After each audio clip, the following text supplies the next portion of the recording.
The schedule is out. People are texting in. It's amazing how many people are heavily invested in this. I love it. I love how worked up some people get. There's conspiracy theories already, Dave.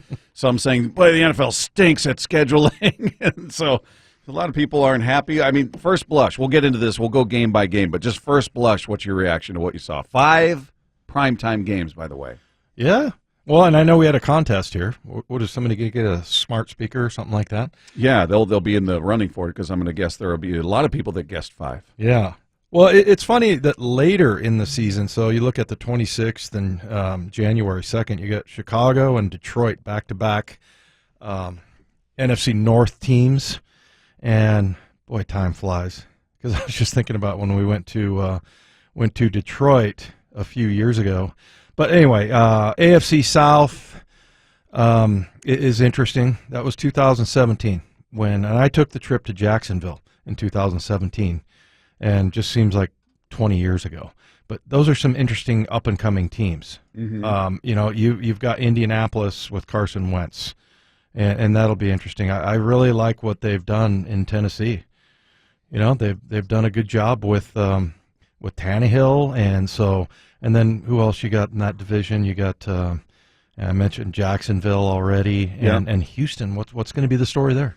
I don't know. Who's going to be the quarterback? Who's going to be the quarterback? I've got no idea. And you're going to ask that same question in Week 10 when you go to Green Bay. Now, I think we'll know maybe by the time camp starts, but it would be, I wouldn't put it past Aaron Rodgers to just say, I'm done. I'm calling it quits. I wish I would have copied the link because I was reading through stories last night, doing the show prep stuff, and I saw there was a story about somebody that was close to him supposedly saying, no, I think people are underestimating his will and underestimating how committed he is to this, and that implying that he would retire, which I would think would be stunning. I think that would be the most stunning thing out of all of this, but maybe I'm underestimating him. Maybe he's feeling that financially he's in a position he's going to make money. He's got endorsements. He doesn't need more money. He's won a Super Bowl. He's won an MVP. Maybe he's fine. He's 37. He's 37 years old. He's got, the high-profile wife and marriage, and it's all good, I guess. I don't know. Maybe he would call it a career. He'd go Barry Sanders. Yeah, so, I mean, you got some drama here. I mean, and three of the biggest stories in the NFL offseason, probably, other than Brady winning down in Tampa Bay, the Deshaun Watson thing with Houston, the, Russell Wilson thing, and then the Aaron Rodgers thing.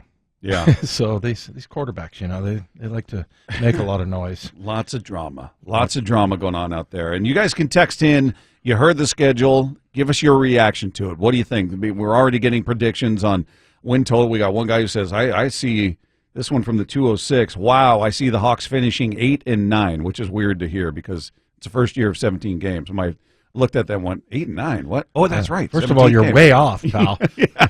You gave them an extra game. No, there's 17 games this year. Well, 3 preseason games this year, by the way. They've got the Raiders in Week 1, Broncos in Week 2, Chargers in Week 3 of preseason.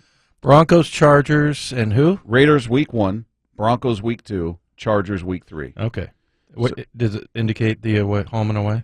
At the Raiders, and then it looks like the other 2 are here. At the Raiders? Yeah, sorry, they don't know the dates yet, but they know where they are. Yeah, so they don't know the actual dates of them yet. That's awesome, that going to Vegas. Going to get to go to the new stadium down there. Yeah, looks nice. Yeah. Have fun. I'll be here. I'll go to the nightclub down there. Yes. Down there. Let me know how it goes. But we had somebody who says, wow, I see the Hawks finishing 8-9. Road games will not be friendly this season. We will win half our home games, seeing who we're matched up with. And they're saying do a quick game-by-game, predict a win or loss. I believe you may see the same thing I am. I don't think they're a losing team this year. So I'll just say that without going game-by-game, they will not be a losing team this year. Yeah. That's my bold prediction right now on a 17-game schedule. I like them in Week 1. I think there's a very good chance that Carson Wentz could be pressing, could be going out there trying to impress, maybe force some things out there. The Seahawks have seen him. They're familiar with him as much as it is a road game, and that's to the advantage of the home team out there. I like the Seahawks in Week 1 against the Colts. Where are you at?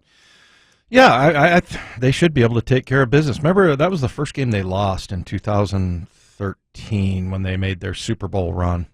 I think they were 4-0, having gone to overtime against Houston, barely squeaked that out, and they went to Indy and got beat.